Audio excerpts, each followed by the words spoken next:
Seriously, though, we've heard a lot about extremism recently, a nastier, harsher atmosphere everywhere, more abuse and bother boy behavior, less friendliness and tolerance and respect for opponents. All right, but what we never hear about extremism is its advantages.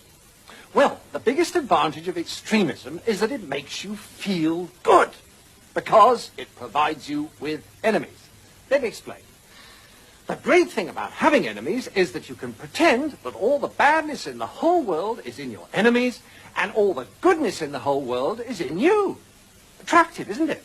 So, if you have a lot of anger and resentment in you anyway, and you therefore enjoy abusing people, then you can pretend that you're only doing it because these enemies of yours are such very bad persons. And that if it wasn't for them, you'd actually be good-natured and courteous and rational all the time.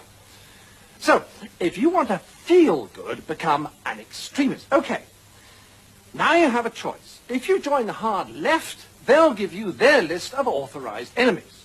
Almost all kinds of authority, especially the police, the city, Americans, judges, multinational corporations, public schools, furriers, newspaper owners, fox hunters, generals, class traitors, and, of course, moderates. Or, if you'd rather be an extremist on the hard right, no problem, fine, you still get a lovely list of enemies, only they're different ones.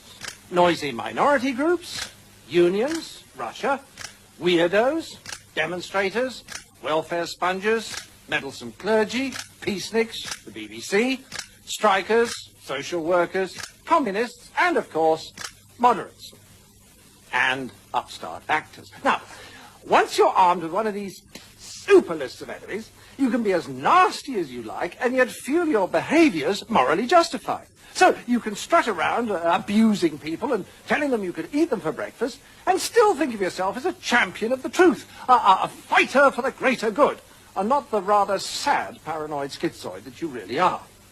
And all this explains what we've seen at party conferences. Everyone's sitting there looking grim and bored, and then a speaker gets up with real fire in his belly, as well as dyspepsia, and he says, "The other party really are the most awful bunch of rotters, the most left-wing or right-wing bunch there's ever been in this great country of ours, and it would be a disaster if they ever got into power, or held on to power. That's all we must get into power, or hold on to power, but that's going to be a tremendous fight, a terrific struggle, and we can't relax and enjoy ourselves. No, we must struggle and fight and fight, and struggle and struggle and struggle, and fight against these enemies, and then struggle a little bit more at the end of that."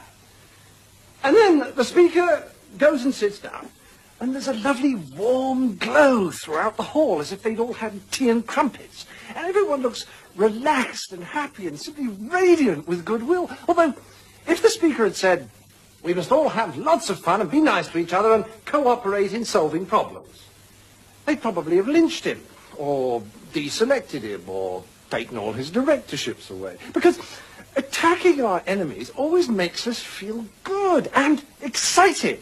In fact, just about the only disadvantage to extremism is that it can never solve problems. But then, solving problems is a real bore compared with hailing victory and swearing to smash capitalism and crush socialism and generally feeling good. I mean, solving problems involves frustrating things like listening to people with different views and learning from them.